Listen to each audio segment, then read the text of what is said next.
And the slow-mo where they're just, it's great. It's great. Feel free to join the middle section. Anyone? Please. All right, let's get started. Gee whiz, let's go. Let's get on this Revelation train here. We're in chapter 12 if you want to turn there. I feel the same way. I got to listen to myself a second time. How do you think I feel? All right. Hey, Danny, is that presentation coming up there? I don't see it up here. Whatever, you can play around for a second. I'll pray. God, thank you for this morning. Thank you that we can come around this book again and learn of what you want us to know with regard to the end times and how that will impact us today. I pray for clarity of thinking and for just the ability to discern well and also to be open to what this might mean for us and how we live today, that we would not take it as just facts to learn about a certain timeline of events, but that it would be impactful for us. Just pray that you would help us with that this morning. In Jesus' name, amen.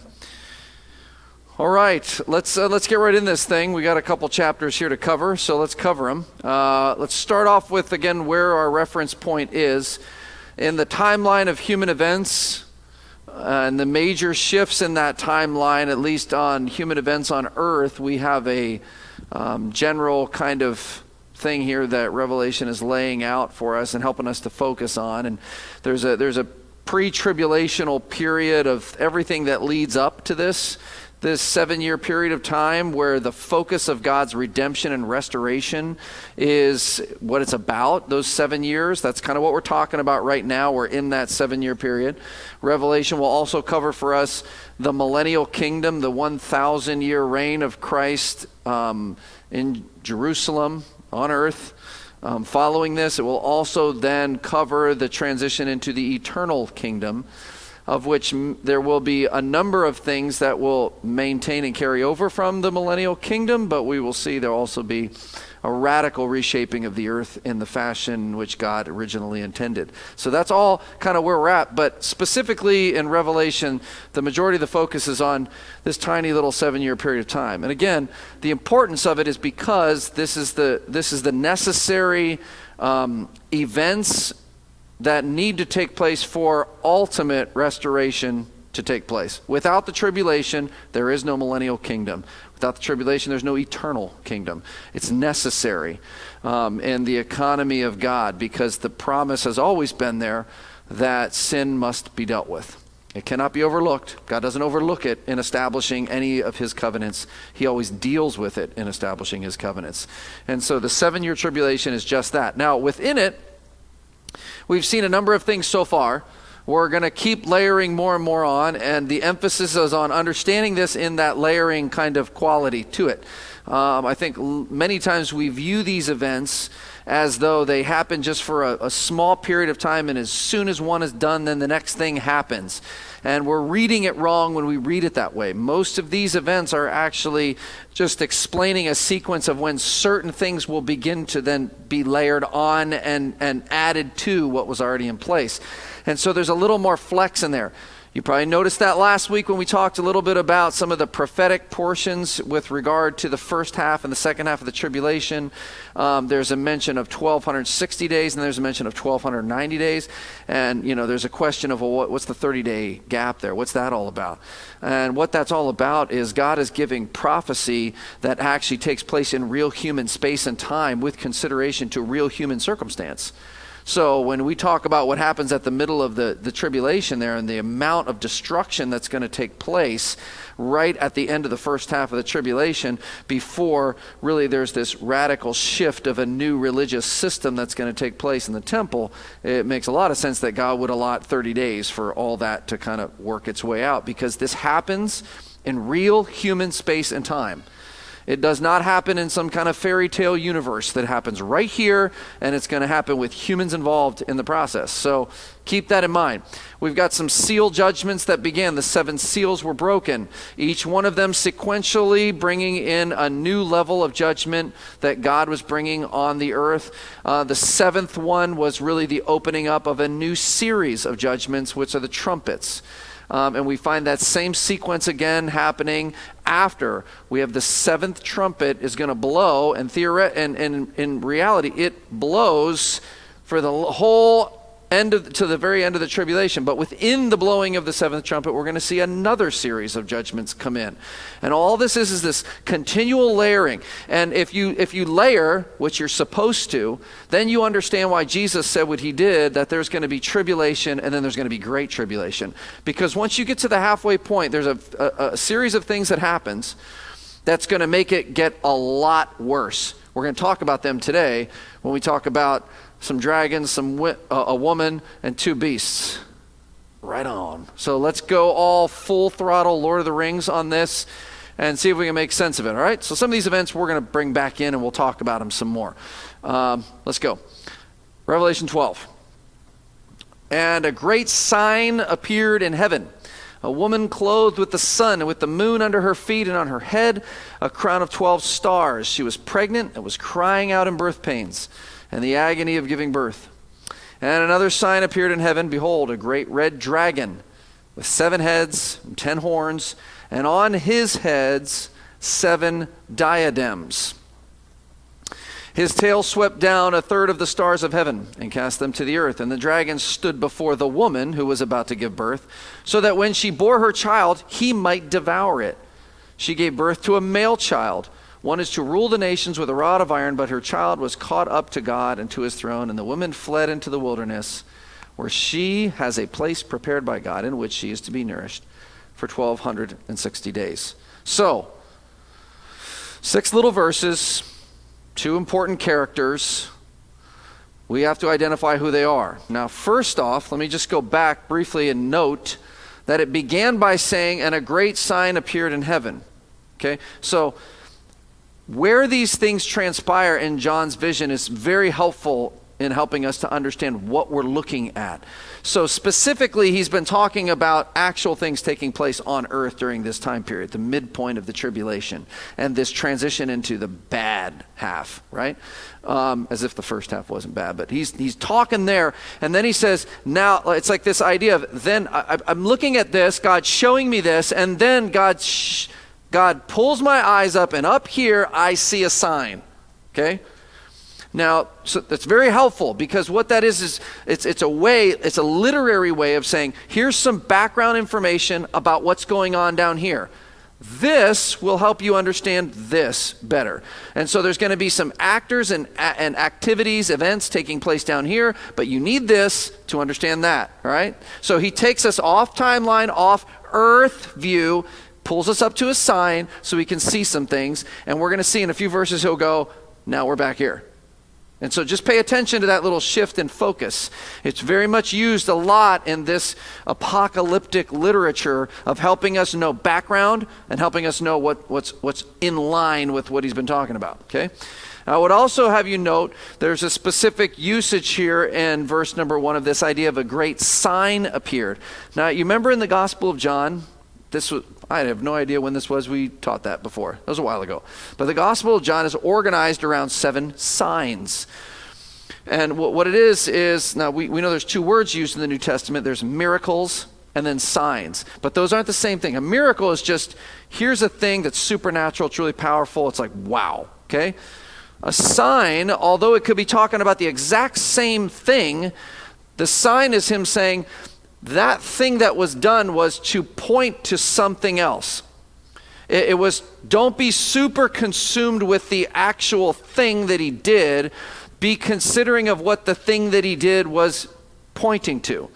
And a great illustration is a road sign. So you're cruising and you're like, this exit, McDonald's. You've never done that. And then pulled out, and as you're flying by, you see people sitting underneath the sign eating hamburgers and French fries. That'd be like bizarre. We'd all call the cops. These weird people are eating burgers and fries on the side of the road. they don't get it. That's not McDonald's. That's just telling you, turn, go there, and you'll find the real thing. It's a sign saying, go look for it here, but it's not the thing, right? No one does that. Actually, probably, I'm sure someone has done that. But normally, we don't do that. We understand the sign points to the reality. Okay? In much a similar way, that's why here's this background information. Here's a sign. Where does it point? What is it identifying? It helps us to then consider the vision in a different way. Okay? We want to look at it in terms of it's speaking about something, the reality of which is not specifically what is described here. Remember, we don't take things allegorically unless we are given a reason to consider a different interpretation. This is clearly one of those situations where God is putting in these little grammatical triggers for us to look at it and begin to investigate a little bit more. So it would lead us to then have to consider and discover the identity of the woman and the identity of another that we're getting here too. So we had the woman back there, and then we also had, we'll go back, we had the woman, and then we also had the red dragon. Okay, so we got some dragon going on, we got a woman going on, we got some details surrounding them. So determining what the sign is and determining the identity of them is going to be found in looking at first the immediate context and then the broader context of what we've already kind of been looking at. So we look here, and let's just sort of accumulate these. We've got a woman with sun, moon under her feet, and on her head a crown of 12 stars. So we got some sun and moon going on, right? And we also have on her head a crown of 12 stars. That's obviously a sign for a reason. That's to help us. Not only that, she is pregnant, right? And we see in the next verse, we also see that she gave birth to a male child, one who is to rule all the nations with a rod of iron. But her child was caught up to God and to his throne. Okay, that's a lot more precise as to help us identify this woman, right? So this child is a male child, one to rule the nations with a rod of iron, but he's caught up to heaven with God. That really eliminates a whole lot of potential interpretations as to the identity of this woman. But it doesn't entirely give us her identity because there's two potential options. What would you think, based on the limited information you have, what do you think the potential identity of the woman might be? Anybody want to take a stab at it? Israel and Mary. Could it be anything else? Okay, could it be Eve? All right. Beyond that, boy, we're like, let's see, a child who is going to be caught up to heaven and would rule with a rod of iron. Okay, wow. Don't know many stories where that happened, but I do know one, right? I do know one. So we're going to have to piece that together a little bit. Let's piece together. Now we also have this red dragon. If we go back here, the red dragon with 7 heads, 10 horns, and on his head 7 diadems.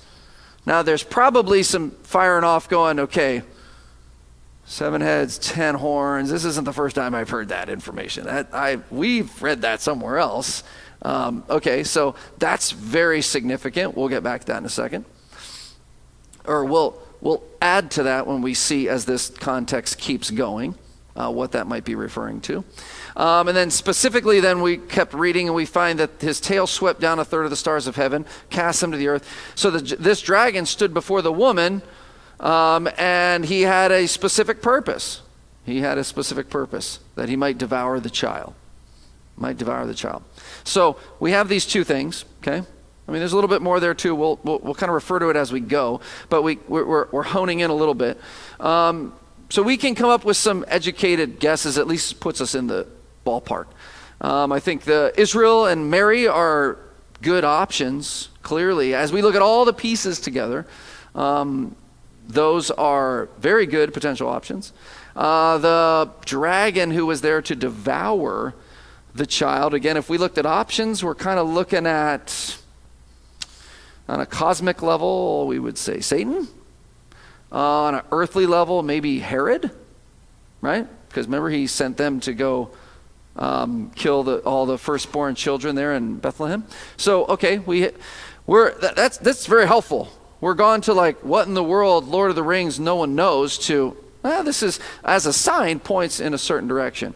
As God does in the Bible, with more information, it starts to help us even more. Specifically, the identity of the dragon, he's going to tell us in a couple verses that specifically that is Satan himself, okay? He's going to say that. So that's really helpful when we guess and then we keep reading and God goes, here, this is who it is.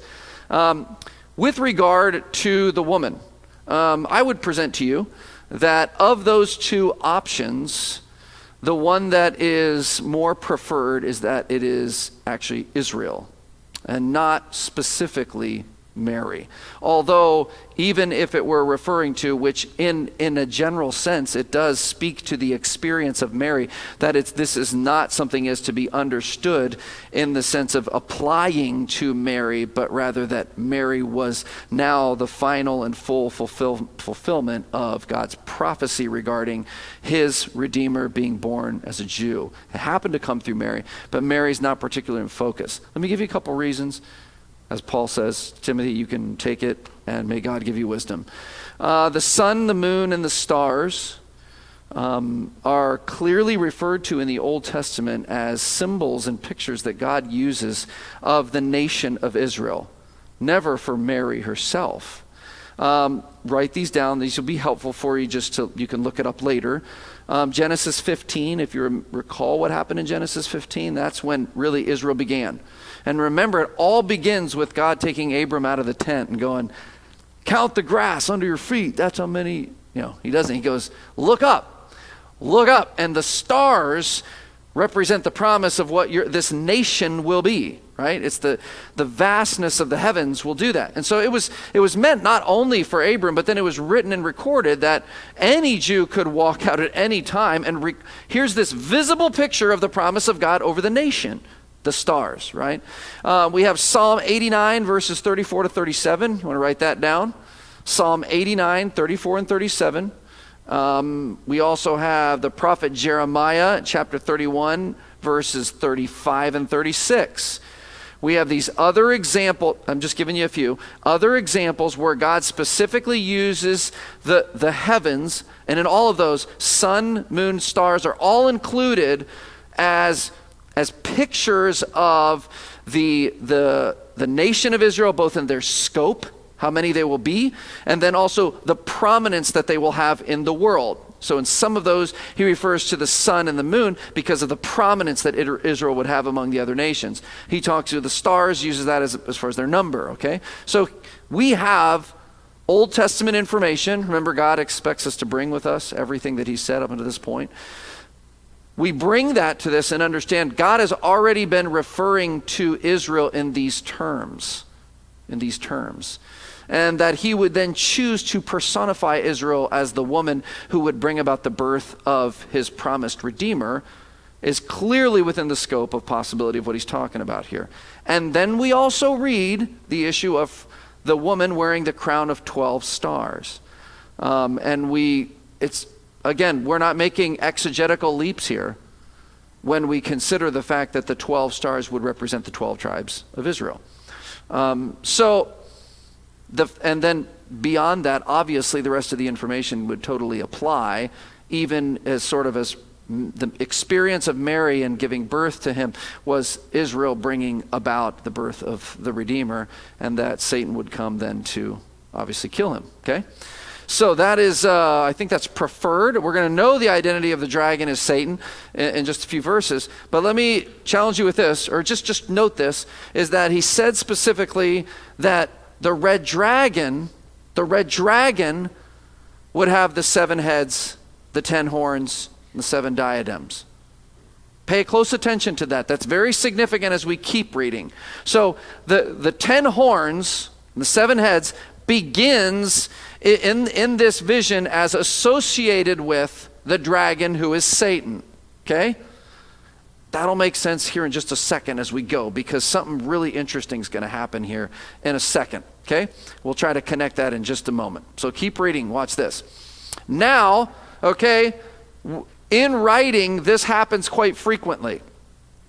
Now, background information, here's some actors. Here's what you need to know about them. Now here's what happened, right? So now it's like, okay, we're in storyline. We're back in it. but look where this takes place. Now a war arose in heaven. So we've got these two realms that are coexisting in the revelation of God. We've got the things that happen in the earthly realm, and then we've got the things that happen in the heavenly realm. So now we're off of background information, and we're looking unto something that's happening in heaven. A war arose in heaven, Michael and his angels fighting against that dragon. And the dragon and his angels fought back, but he was defeated, and there was no longer any place for them in heaven. And the great dragon was thrown down, that ancient serpent who is called the devil and Satan, the deceiver of the whole world. So that's how we conclude who the dragon is. He was thrown down to the earth, and his angels were thrown down with him. So we're back in. We see this thing take place in heaven. Michael fighting Satan. And those that follow him. And to put it in our terms, Michael serves the eviction papers. You're out. Okay? So there's some things to consider. One is, well, when did this happen? Is this some ancient thing that took place like prior to the creation of the earth when he's cast down to earth? Or is this happening in the timeline of Revelation in which we're speaking about? Are you with me? There's two possible things, right? So we want to see more clues that will help us identify when this thing takes place, because when it takes place is pretty important. If this is just some more background, back history stuff, or if this is this is what's going to happen at this midpoint of the tribulation in which we're talking about, right? A lot of different impact there if this is happening future or if it already happened. Because what it says is Michael serves the eviction. Satan's like, I'm not leaving. And Michael's like, well, actually, yes, you are. Okay.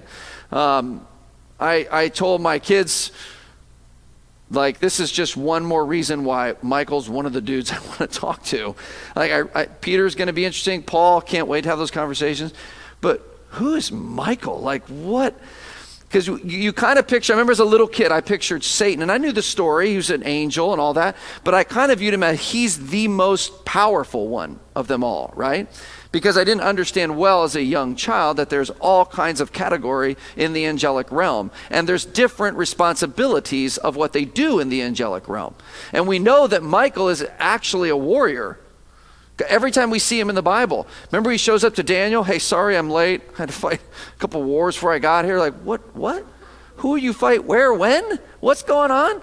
Yeah, I meant to be here last month. And so he's a warrior of God, and clearly, according to this, when it comes to that kind of fighting, Satan, he doesn't hold a candle to this guy. He kicks him out. Doesn't say God did it, Michael did it. You want him on your side, okay? If you're sending votes up to heaven and to the angel that kind of is shadowing you at certain points, can I get Michael today, please? This guy is amazing, all right? And he's an angel, and this isn't the first time he's shown up. But the story is very literally presented as though it actually happened in exactly the way that it says, okay? Let's keep reading and see if it helps us. I heard a loud voice in heaven saying, now the salvation and the power and the kingdom of our God and the authority of his Christ have come. For the accuser of our brothers has been thrown down, who accuses them day and night before our God. And they have conquered him by the blood of the Lamb and by the word of their testimony, for they love not their lives even unto death. Therefore, rejoice, O heavens, catch this, and you who dwell in them. But woe to you, O earth and sea, for the devil has come down to you in great wrath, because he knows that his time is short. There's some very important clues here that would lead most, of which I'm one that I agree with the most, that this is a future occurring event. This is not referring to the time period in which Satan being cast down to the earth at prior to the Garden of Eden story. That this is a future event that takes place. And some of those clues are within the text. It's talking about the accuser of the brethren who accuses them day and night. If you go and look at that, that is a present continuous. So as John is writing it, he's referring to events, but he specifically refers to the reality that this is what Satan's doing now. He is accusing now in the writing of. So there's an accusation going on in heaven, Satan accusing us before God, that's happening. But the rejoicing is here, it's done at this point. When Michael says, get out, that's over. The accusation is done. And then it goes on to say, but warning to the earth, because what his strategy was before has now shifted. And the focus of his strategy has shifted from accusation at the throne to wrath on the earth. And he knows, here's the other clue, he knows that his time is short. He knows that his time is short. The idea that this is happening all the way back prior to the Garden of Eden account doesn't really lend well to him thinking that his time is short. Okay? So now, happening at the midpoint of the tribulation, his wrath measured by the shortness of time he has left being only 3.5 years, that makes a lot more sense. Okay? So we would say this. Now, you might be wondering, so we just need to throw these in there. I'll give you some for just to you to process. You might be thinking, wait, I thought Satan was cast out. So when in the world and who? What does all this mean? What's happening? Wait a minute. He accuses us to God now, presently? That's going on? Write down Job 1, chapter 1, verse 6. I'm just going to give you, read the contexts, but just keep these verses there. Job 1, verse 6, specifically is what's described there. Now, in case you're wondering a timeline, Job came after the Garden of Eden. It's later on, and we have Satan accusing Job to God in God's presence. Zechariah 3, verses 1 and 2. Write those down.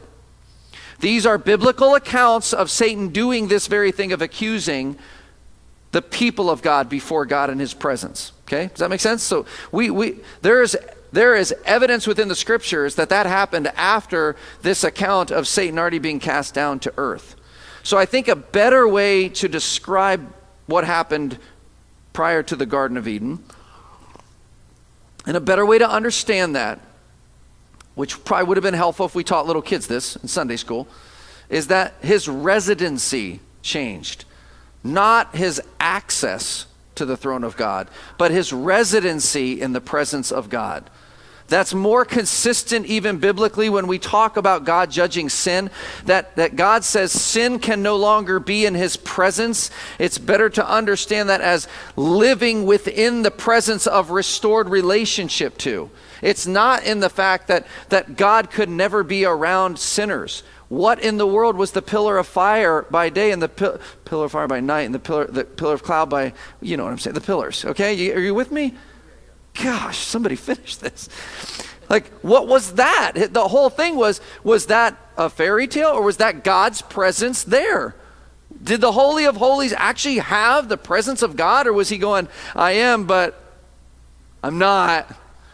No, he's actually in the middle of the camp around his very sinful people, right? So it's not that God can't be around sin in any way. The issue of being restored relationally to have residency in the presence of God is clearly what was actually happening with Satan, but he still had access.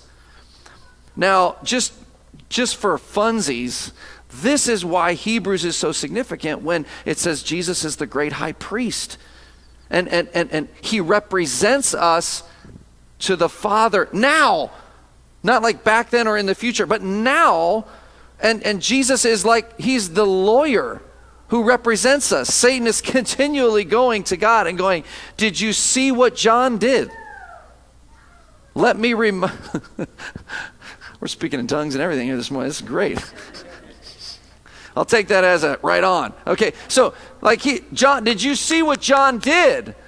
And Jesus is there according to Hebrews. He's there as the intercessor going, I paid for it. Nope, you can't bring that up against him. I've paid for that. I mean, he's constantly, Satan is constantly bringing an accusation, and Jesus is constantly there going, I covered it. I died for that. I covered it. I died for that. I covered it. I win this one again. I covered it. Again, thank you. I know John did it. I covered it. I died for that. I paid the price. Justice has been served. This is what Jesus is interceding, present continuously all the time for you and I. Here's the point. This is the event when that's done. Accusation is over. Michael, get him out. Get him out.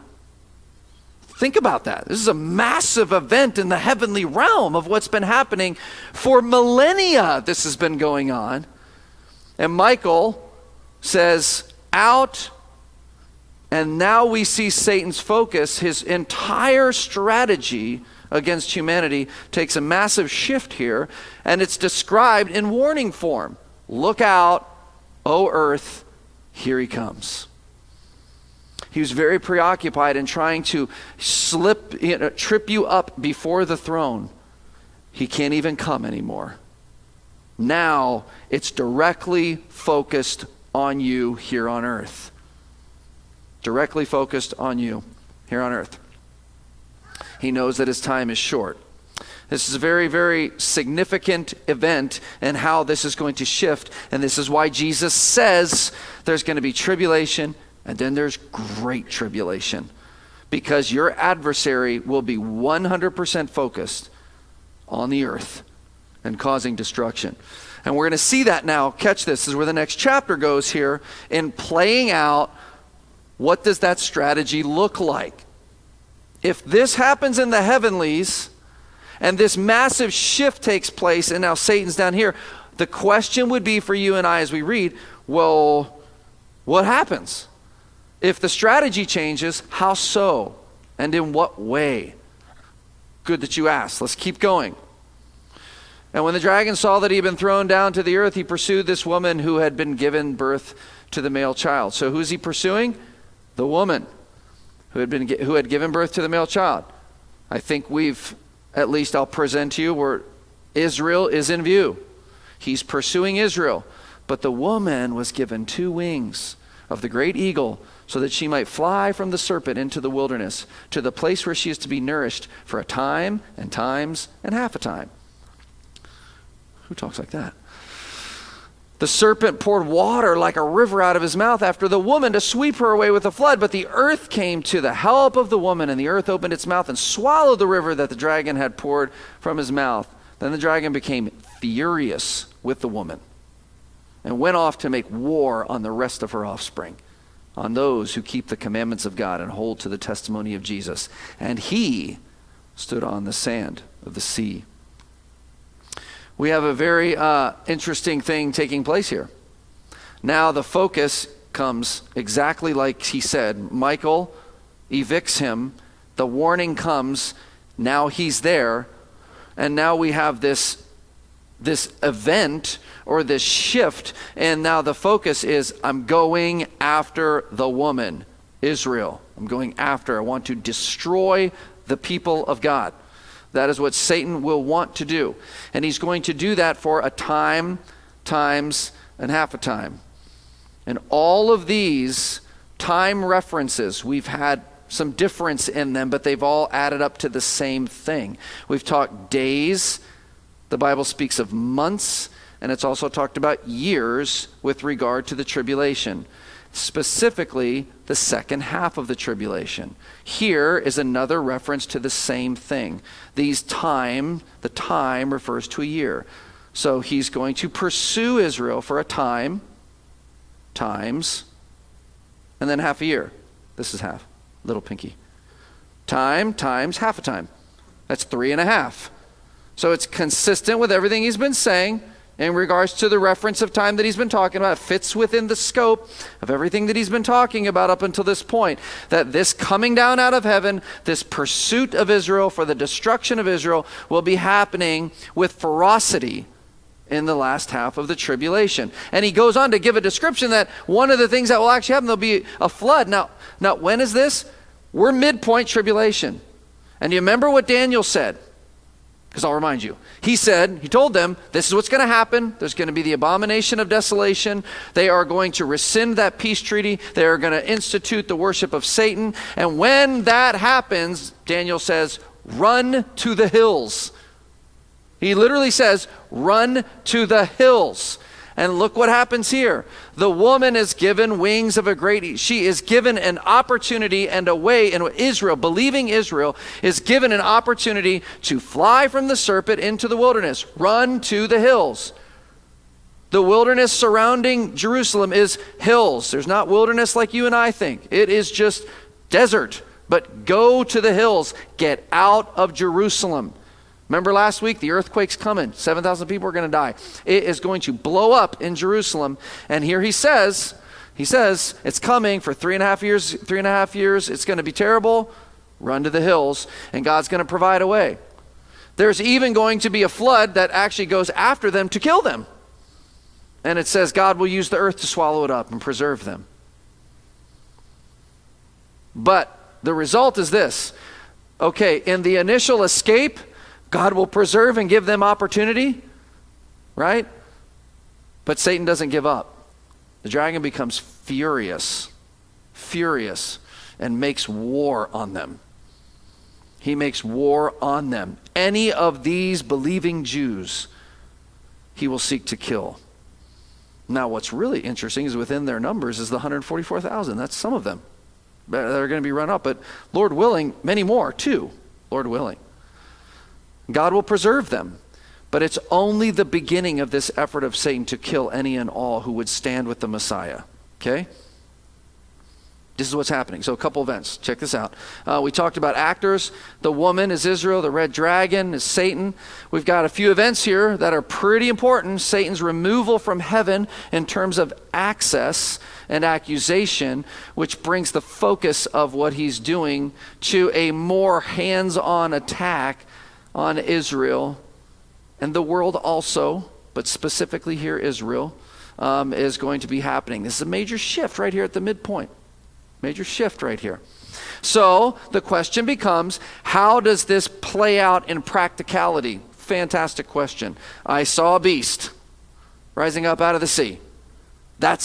Here we go. He's going to explain. This is exactly how Satan's going to do it. Now I saw a beast with 10 horns and 7 heads and 10 diadems on its horns.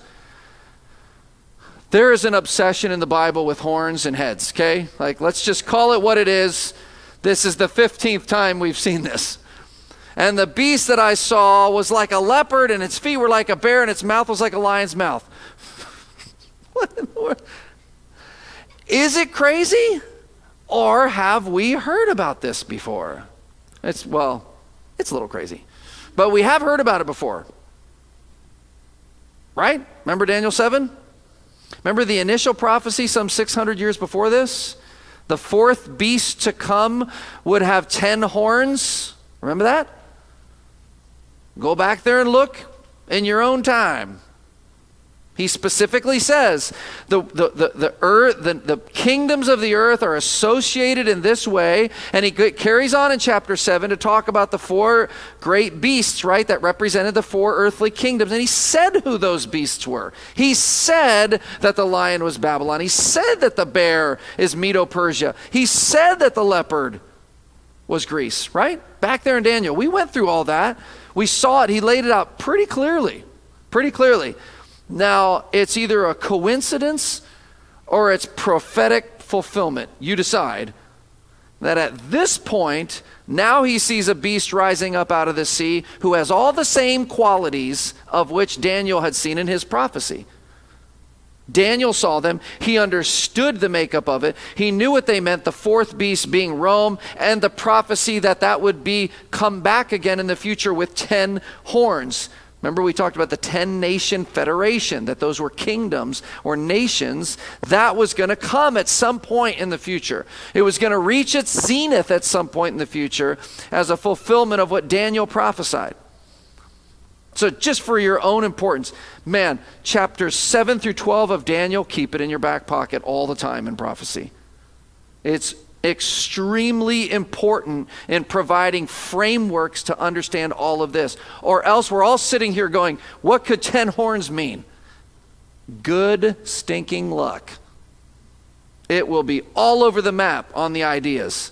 Believe me, I can show you many commentaries with a bunch of fantastic ideas about what this could mean. And most of those fantastic ones never consider Daniel 7 through 12. Never. They don't bring it in. Okay? So we have the 10 horns back there as that future fulfillment of the 10-nation federation, this all-world kingdom that will take over again, like Rome did. And we also talked about these qualities of those first 4 kingdoms. So it's as if it's this simple. I'm presenting to you it's this simple. It's this simple, that the beast arising out of is the fulfillment of all this stuff that's been told. And it's going to have variations and qualities of all of them. Those, the first was like a lion, the bear, and the leopard. There's going to be qualities of what sort of identified Babylon, qualities of what Medo-Persia was like, qualities of even what the Greek kingdom was like, all sort of brought together in this amalgamation of this 10-nation federation. It's going to be very diverse. It's going to have pieces and similarities to all of that. But it's going to be specifically associated with this beast. The beast is important. The beast is important. This is who we call the Antichrist. And we'll keep reading, and you'll see again more clues to help with that. But I'll write down, here's a few. Just write these down if you want to. Daniel 13, verse 6 speaks of him to come. Micah 5 and 6 speaks of him to come. If you're really interested, you'll note Micah 5 seems to indicate of what region of the world he will be from. He calls him the Assyrian, speaking of this individual. Paul in 2 Thessalonians 2, 9 through 12 talks about the lawless one. The lawless one. And we'll see this guy comes back up again in Revelation chapter 17. We'll talk about him again, the Antichrist. Okay? Now, we will note that this 10-nation federation is going to be under his authority, but it will also propagate his political, and hold on for this coming, political and religious values. Will be led by him. Okay? All we're seeing here is he comes rising to the surface in his most powerful demonstration right here at the midpoint of the tribulation. Doesn't mean he didn't exist before this. It just means he reaches the pinnacle of his prominence and his influence right here at the midpoint. Coincidentally, when Satan's cast out of heaven. It's not coincidence. Watch. And to it the dragon gave his power and his throne and great authority. So wait a minute. The beast is the beast, the dragon. Not according to this. The beast is not the dragon. Because the dragon gives his, look at it, it's right there at the end of verse 2. The dragon gives his power, his throne, and his great authority to the beast, the Antichrist. So he's empowered and enabled by the dragon who we already talked about just a few verses back. Satan empowers him. Satan enables him. And he uses some really important words here. He doesn't just give him power, but he gives him his throne and his authority. Now, think about this. You remember when Satan was tempting Jesus in the wilderness? And remember what he says to him? Give a look at all the kingdoms of the world. They'll all be yours if you bow and worship me. And I've heard this taught many times, even promoted by some, that, Satan was just deceiving and lying there. He was not. He was offering what was rightfully his. He is the God of this world. He has dominion over the world because he took it from Adam and Eve in the Garden of Eden. He was offering Jesus something that he could actually give him. And the reason Jesus rejected it, not because he's not going to have all the kingdoms. Oh, he will. But he will take it on his own terms. But Satan has the right to give it. So when Satan right here, he gives it to the Antichrist. Because look what follows right after this. It says right here in verse 4, they worship the dragon because of this. So there's actual worship of the dragon led by the beast, and the Antichrist is going to promote and propagate the worship of Satan, and through that worship, bowing the knee, just like Jesus wouldn't do, the Antichrist will do, and he will be given authority over the nations. Specifically the 10-nation federation that controls the earth. I'm not trying to do wizardry. I'm just like, this We saw these things happen before in the Bible. It makes sense when we understand this now and look back on that and realize, okay, that's what was actually happening, what Satan was tempting Jesus to do. This isn't just like fairy tale things that are happening. These are real realities in human space and time, and Satan has the authority to offer this and do this. He can do this, and he will do this right here. Right here. He demonstrates his power in the Antichrist right in verse 3. One of it says, seemed to have a mortal wound, but its mortal wound was healed, and the whole earth marvels as they follow the beast. Some say the beast is killed and then resurrected. I don't think that's what's being said here. I think it says he receives a mortal wound, but then he recovers from that mortal wound. I don't believe Satan actually has that power and ability to do that, to resurrect from the dead in this way, but it could be. I'm not going to die on that hill. Either way, he receives some kind of wound that to everyone looking will say, there's no way that could have been survived. But he will come back and be miraculously healed of this wound. And that will validate the power that he has. That will validate the power that he has, so much so that people will say what they do in the last verse. Who is like this beast? Who is like this beast? So here's what we have. Satan's role with the Antichrist. He will empower, he will indwell, he will enable the Antichrist to pull together the 10-nation federation and begin to dominate the earth politically like's never been seen before. It has been seen before in microcosm back in those old kingdoms of the earth, but never in the scope of which we will see at this point. And it seems to indicate that by Satan's power, the Antichrist will at least miraculously recover from this seemingly mortal wound. And it's very important to note, it will trigger the worship of the dragon. It will trigger the worship of the dragon. And here's what we see.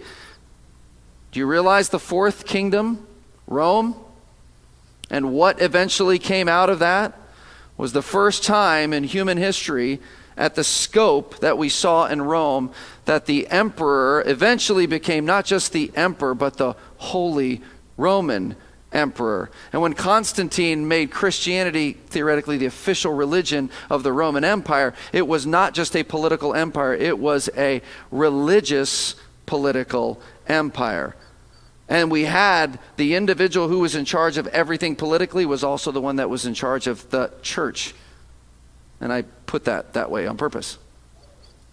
Interesting to note that is what's going to be revived at this point in time. And look it's exactly what the description is. This political figure will trigger the worship of the dragon. He'll trigger that. And the beast was given a mouth uttering haughty and blasphemous words, and it was allowed to exercise authority for 42 months, which is, we're done doing math. We know what this is, right? 3.5 years. It opened its mouth to utter blasphemies against God, blaspheming his name and his dwelling, that is, those who dwell in heaven, and it was allowed to make war on the saints and to conquer them. And authority was given it over every tribe and people and language and nation. This is a all-world encompassing. And all who dwell on the earth will worship it. And everyone whose name has not been written before the foundation of the world in the book of life of the Lamb who was slain. If anyone has an ear, let him hear. If anyone is to be captive. See what he's saying here? If anyone is to be taken captive, you're going to be taken captive. If anyone is to be slain with a sword, there's no stopping it. Here is a call for the endurance and faith of the saints. Think about that. We think we know persecution now for believers. It pales in what this will be. It pales in what this will be at this point in time. So here's a couple things, and then we're going to look at the last beast. I jumped the gun on key actors. Many apologies. I included the second beast, so we don't even need to do the last chapter now. No, we'll do it. But we have the first beast, the Antichrist and his 10-nation federation, reaching its zenith here. And the key events too, we've added this idea of the worship of Satan is now instituted as part of that. Okay, so let's just look at even a little more detail of how that's going to play out. Another beast comes, but this one is rising out of the earth. It had 2 horns like a lamb, and it spoke like a dragon. It exercises all the authority of the first beast. So are you with me? We've got a dragon, we've got the first beast, and now we're on another beast. It exercises the authority of the first beast, right? But we know the order. The dragon is Satan. He's behind it all. He empowers and enables the Antichrist. This individual will come alongside of and work in tandem with. He's like the vice chairman, whatever. Okay? He has the authority of the first beast in its presence. It makes the earth and its inhabitants worship the first beast. Take note, the primary responsibility of this individual is the propagation of the worship of the first beast and Satan.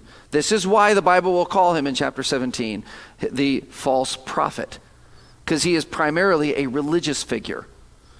Okay? We'll see this come together in just a second. So he makes the earth and its inhabitants worship the beast whose mortal wound was healed. Okay? It performs great signs, making fire come down from heaven and earth in front of people. That'll scare people. And by the signs that it is allowed to work in the presence of the beast, it deceives those who dwell on the earth, telling them, watch this, telling them to make an image for the beast that was wounded by the sword and yet lived. And it was allowed to give breath to the image of the beast, so that the image of the beast might even speak and might cause those who would not worship the image of the beast to be slain. Catch this. This is a very important marrying of the activities of these 2 beasts, the Antichrist and the false prophet. The Antichrist being primarily political in establishing and running the 10-nation federation for the sole purpose of the destruction of believers. But then we have the religious arm led by the false prophet. And he's specifically going to lead it through the creating of the image. Now, you remember the old, like back when we were little kiddies and we learned the 10 Commandments and all that in the King James Version? You will have no graven image before me, right? If any of you remember that verse in that translation? It's an idol, and it's used that way as another word for idol. It's not like he's going to snap a picture and project it on the wall. Like, it's actually an idol that he's going to craft. And not only that, verse 15 says he will give breath to it.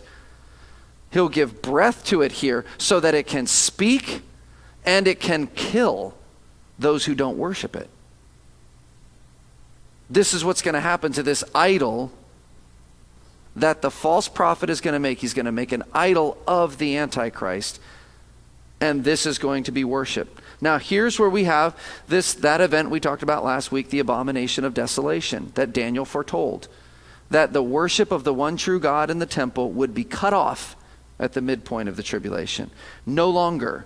He will rescind the peace treaty. He's going to kick all that out. It's going to stop. And the false prophet will put up an idol of the Antichrist in the temple. That's what God's referring to in Daniel. It's the quintessential abomination against God, that in the Holy of Holies, the worship of the one true God would be removed, and an idol of a man, the Antichrist, would be put there. And an empowered one by Satan to actually speak and then kill those who would not worship it. This is the event that unleashes heaven on earth, and hell comes with it at the same time. This is it. Not only this, so see the marrying of religion and politics here? Not only this, it also causes all, both great and small, rich and poor, free and slave, to be marked on the right hand or on the forehead, so that no one can buy or sell unless he has the mark. That is the name of the beast or the number of its name. This calls for wisdom. Let the one who has understanding calculate the number of the beast, for it is the number of a man, and his number is 666. Well, we've heard this before, right? So here we have this now being instituted through the false prophet, the mark of the beast, right? We've all heard of this, mark of the beast. It's not new information. And what we need to understand is what its practical application will be, and that is for the buying and selling. So check out politics. We got the Antichrist. Religion, we have the false prophet. But through the forced religious worship of the Antichrist, you're going to be able to buy and sell. And only through that. You have to take the mark in order to buy and sell. But that's an act of worship, even though its application is political. And if you remember earlier on, we talked in the epistles and how like the marketplaces in the ancient world, specifically those under Roman control, the agora, where they would buy and sell things in there, that they would have to walk into those and burn incense as an act of worship to the emperor before they could buy and sell. And the believers were facing the difficulty of what do we do? Like that's where we sell to make money, that's where we buy to eat, but we have to worship Caesar as God in order to do it. So in microcosm, the recipients of this letter they've seen this play out, small form. This is now global to buy and sell. You would need this. You would need this mark. Now, we can talk for 10 minutes about who it is. You ready? I have no idea. Zero, because it didn't happen in the past. It's happening in the future. There is a ton of speculation. I read and I found myself like I was down rabbit trails into rabbit holes, came up and I followed another trail, found a new hole. There are so many theories on this, it's unbelievable. From Julius Caesar to Caesar Nero to Caligula to modern day figures. I believe some were saying Trump was him. I'm not joking. That wasn't like the haha part. That was like really people are saying this stuff. And there's all this speculation. So I'm here to put you at ease and say I have no clue, but I don't think it was any of them. Pretty convinced right now it's not Trump because of other reasons. I think Micah 5 does tell us it's going to be an Assyrian, so I think it's going to be someone that comes from over there. And an odd one, I didn't even tell this at 9 o'clock, but this is really hopefully not going to distract you from the main point. But interestingly enough, in the description of the false prophet, there is some evidence to suggest that he could be a Jew. And the way that it describes him as coming out of the land, not the sea, which the sea was referring to Gentiles. The land usually was referring to the land of Israel, so that it could be an Assyrian or a Gentile, probably from a Muslim nation, Antichrist, and then potentially the false prophet being a Jew. And that's how they bring this about. Now, isn't that interesting? Woo. Okay? Could be. I don't know. Not promoting it, I'm just saying it's interesting. But here's what I will tell you. I'm going to read for you, I think, the one who sums this up the best in all of this. And of course, I had to read 6 pages to get to this part. Because you read it could be this, it could be this, and you're like, holy mackerel, there's so many options, most of which I don't agree at all. Because they're not built on the premise that it's future. Most are building their entire view of Revelation that it's past. So John Walvoord says this, and I think this is really good. So I'm going to tell you what he said. Probably the simplest explanation here is the best. That the 666 is the number of a man, each digit falling short of the perfect number 7. 6 in the scripture is man's number. He was to work 6 days and rest on the 7th. The image of Nebuchadnezzar was 60 cubits high, 6 cubits broad. Whatever may be the deeper meaning of the number, it implies that this title referring to the first beast, Satan's masterpiece, limits him to man's level, which is far short of the deity of Jesus Christ. I think Walvoord is at least principally on point there. I think it is certainly a man. Is it a coincidence that he's under that? It's probably no surprise that who knows the number that is going to be put on the 144,000 could be 777. And there will be a disparity of which, of course, those in the earth, they don't really care the number, but according to God, there's one that represents him in perfection in Christ, and one that is clearly assigned to man. And I wouldn't put it past God to do that. I wouldn't put it past it. Now, is it literal? Is it a number? I believe it is. I believe that the number does represent a name. The problem becomes numeric association with characters in different languages are not the same. So, again, many of these, the ones who propose that it's talking about Caesar, Nero, Caligula, they all use the Latin numerical system, which to me is completely nonsensical because there wasn't Latin here at this point. So I have no idea why they would build that John is seeing something in Latin.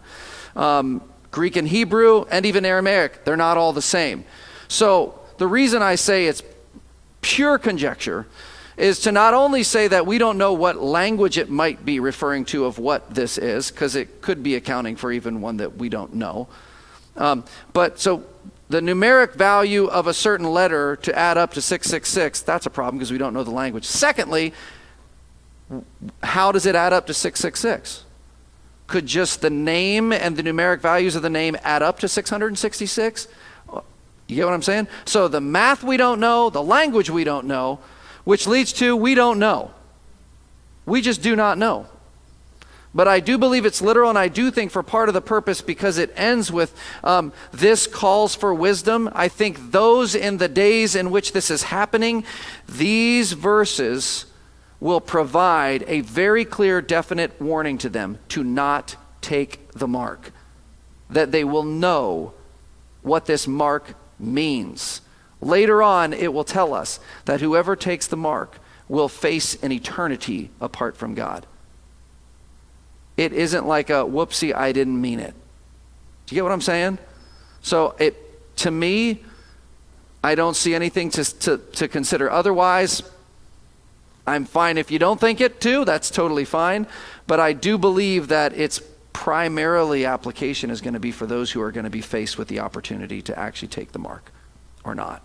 And that God will have given them a final warning. Don't do it. Don't do it. Add it up.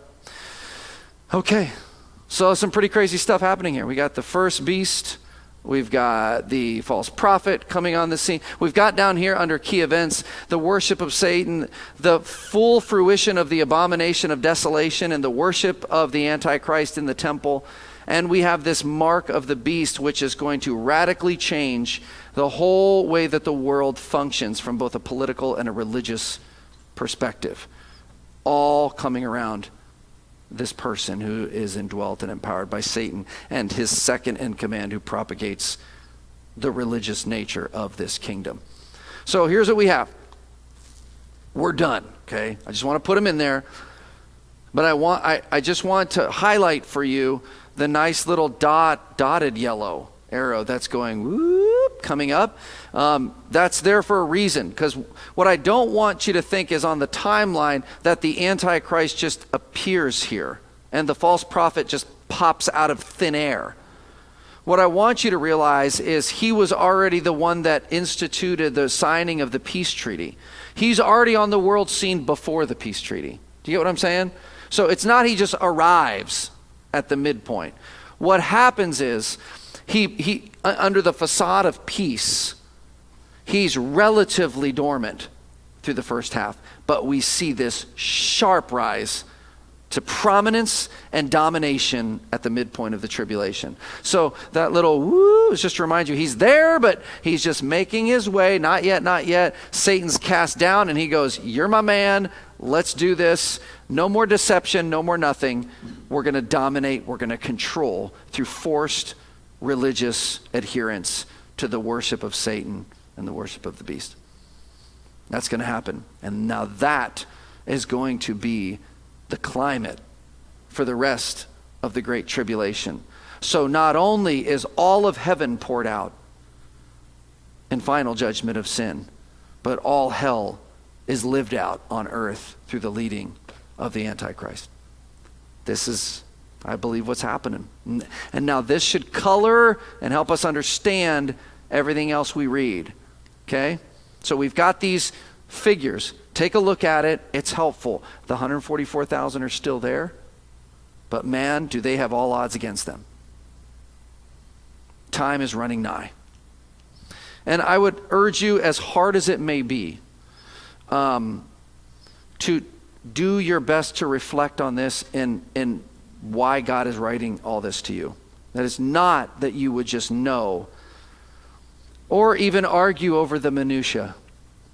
I don't pretend to have it all figured out. I'm not presenting to you this is the only way that I know all the answers or what. No, not even close. Not even close. I do think, and I would die on the hill, that this is future. It is to come. These events will take place. I'm sure there is nuance, variety, and things that we're not totally right on. But the reason he's informing us of this is because he's informing our hope for today. This is what's coming. What do you do about it today? It's not that you would know and just go, man, this is going to suck for those who are going to face this. Like, oh. But do you realize that's what we kind of do? We kind of take that like, boy, you know, I'm just glad I'm in. I'm just glad I'll be watching from the IMAX theater of heaven. Versus like he's trying to inform us like this is what humanity will face. And the hope is what should motivate the love, according to Colossians. Isn't that what he said? I've heard of your great love and your faith that was informed by the hope. So if our love is sacrificial to those who don't know him, it should be informed by the hope of what we know. Yeah, we're not going to be in it, but they face this. Sacrificial love would lead me to do a heck of a lot more than I'm doing right now. That's true of all of us in this room. We are not doing enough. I'm not. I need my hope informed more deeply from a deeper conviction standpoint that it would change the way that my sacrificial love looks to those who are facing this. I think he wants us to kind of go there and let that be uncomfortable and stir, okay? So let me pray. God, thank you for this. I thank you for continuing to teach us. And God, I think about my own life and the inconsistencies that I've lived with regarding eternity and just how faithful you are to continue to come in and tell me more so that I can think and consider this and make decisions about my life that are based on truth, not some fairy tale that I'm being fed everywhere else. God, I know you do that for us through this book. You keep telling us more to convince us more deeply of the surety of these things, that it would bring about a change. Not an escapist attitude, but one that would engage in a world that desperately needs you. God, help us to be changed by this, that it would impact the lives that we're living. In Jesus' name, amen. All right, just one chapter.